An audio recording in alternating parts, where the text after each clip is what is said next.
ಇನ್ನು ಪರಮೇಶ್ವರ್ ಇದಕ್ಕೆ ಸಂಬಂಧಪಟ್ಟ ಏನು ಹೇಳ್ತಾರೆ? ಪರಮೇಶ್ವರ್ ಹೇಳಿದ್ರು ಇದೇನು ಕ್ಯಾನ್ಸಲ್ ಆಗಿಲ್ಲ, ಮುಂದಕ್ಕೆ ಹಾಕಿದ್ದೀವಿ ಅಷ್ಟೇ ಅನ್ನುವಂಥ ಮಾತು.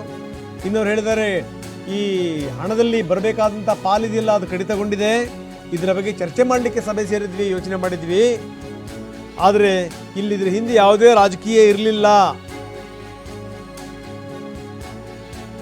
ದೆಹಲಿಯವರಿಗೆ ಹೇಳೋ ಅವಶ್ಯಕತೆ ಇರಲಿಲ್ಲ, ಅದಕ್ಕೋಸ್ಕರ ಹೇಳಿಲ್ಲ. ಇದು ನಮ್ಮ ಆಂತರಿಕ ವಿಚಾರ ಆಗಿರೋದ್ರಿಂದ ನಾವು ಹೇಳಿರಲಿಲ್ಲ. ಆದರೆ ನಾವು ಡಿನ್ನರ್ ಮೀಟಿಂಗ್ನ ರದ್ದು ಮಾಡಿಲ್ಲ, ಮುಂದೂಡಿದ್ದೀವಿ ಅಂತ ಹೇಳಿದ್ದಾರೆ ಪರಮೇಶ್ವರ್.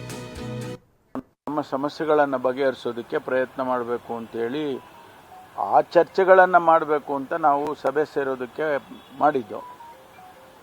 ಈ ಮಧ್ಯೆ ನಾವ್ಯಾರೂ ಇದು ಡೆಲ್ಲಿ ಅವರಿಗೆ ಏನು ಹೇಳಿರಲಿಲ್ಲ.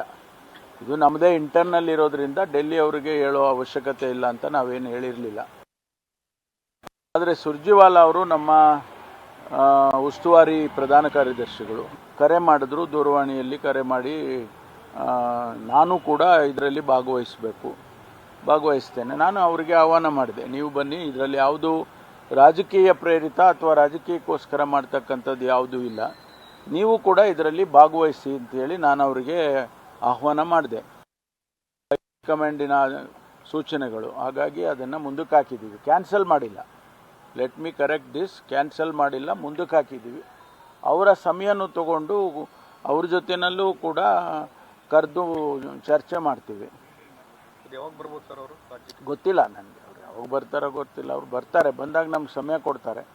ಆ ಸಂದರ್ಭದಲ್ಲಿ ನಾವು ಸೂಕ್ತವಾದ ಸಮಯ ನೋಡ್ಕೊಂಡು ಮಾಡ್ತೀವಿ.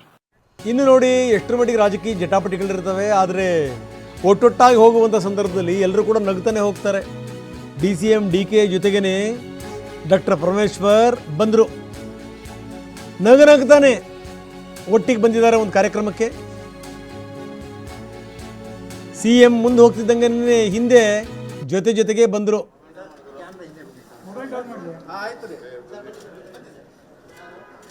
ಒಂದು ಪೊಲೀಸ್ ಸ್ಟೇಷನ್ ಉದ್ಘಾಟನೆಗೆ ಬಂದರು.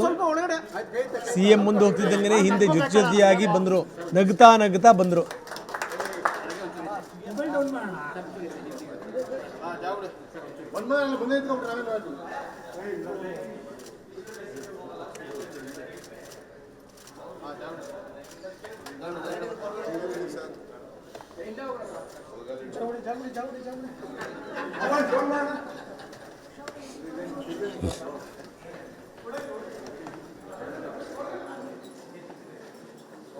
ಸೊ ಇದು ಸಂಗತಿ. ಚಾಮರಾಜಪೇಟೆಯಲ್ಲಿ ಒಂದು ಪೊಲೀಸ್ ಸ್ಟೇಷನ್ ಉದ್ಘಾಟನೆ ಇತ್ತು, ಅದಕ್ಕೆ ಬಂದರು. ಮುಖ್ಯಮಂತ್ರಿಗಳು ಮುಂದೆ ಹೋಗ್ತಾ ಇದ್ರು, ಹಿಂದ್ಗಡೆಗೆ ಇವರು DCM ಮತ್ತು ಪರಮೇಶ್ವರ್ ಜೊತೆಗೇನೆ ಬಂದರು, ನಗ್ತಾ ಬಂದರು. ಅದಕ್ಕೆ ನಾನು ಯಾವಾಗಲೂ ಹೇಳ್ತಾ ಇರ್ತೀನಿ, ರಾಜಕಾರಣಿಗಳ ಮನಸ್ಸಲ್ಲಿ ಏನಿರುತ್ತೆ ಅದನ್ನು ಹೇಳೋಕ್ಕೆ ಸಾಧ್ಯ ಇಲ್ಲ.